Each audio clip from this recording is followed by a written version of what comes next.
SRDP అనే కార్యక్రమం, strategic road development programme అనే కార్యక్రమం గౌరవ ముఖ్యమంత్రి కేసీఆర్ గారి మానస పుత్రిక. ముఖ్యమంత్రి గారి ఆలోచనలోంచి 2014-15లోనే హైదరాబాద్ అనే మహానగరం దినదిన ప్రవర్ధమానమవుతూ బ్రహ్మాండంగా విస్తరిస్తూ దేశంలోనే కాదు ప్రపంచంలోనే ఒక మంచి విశ్వ నగరంగా ఎదిగే అన్ని హంగులు కలిగి ఉన్న నగరం.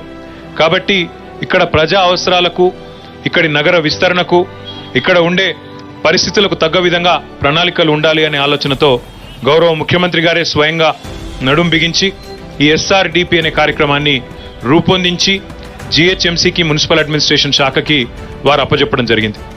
అప్పజెప్పిన తర్వాత ఈ రోజు వరకు మొత్తం మాకు అప్పజెప్పిన 48 కార్యక్రమాల్లో భాగంగా 33 ఈరోజు ఈ ఫ్లైఓవర్తో కలిపినట్టయితే 33 కార్యక్రమాల్ని కేవలం 6 ఏళ్లలో పూర్తి చేసినామని చెప్పి సందర్భంగా మీకు సగర్వంగా సంతోషంగా తెలియజేస్తా ఉన్నాను. ఈ సంతోషం ఎక్కడ అనిపిస్తుంది అంటే, నేను చాలా నగరాలు తిరుగుతూ ఉంటాను. పరిశ్రమల మంత్రిగా చాలా నగరాలు, చాలా దేశాలు, చాలా రాష్ట్రాలు భారతదేశంలో తిరుగుతూ ఉంటాను. ఇతర నగరాల నుంచి వచ్చిన వారు ఇక్కడికి వచ్చినప్పుడు, ఇతర దేశాల నుంచి ఇక్కడికి వచ్చిన వారు వచ్చినప్పుడు వాళ్ళందరూ చెప్పే మాట ఒకటే, హైదరాబాద్ లో ఉన్నంత అత్యుత్తమంగా మౌలిక వసతులు, ఇన్ఫ్రాస్ట్రక్చర్ ఈ దేశంలో ఏ నగరంలో లేదు అని చెప్పి డంకా బజాయించి కాలర్ ఎగరేసి చెప్పుకోవచ్చు.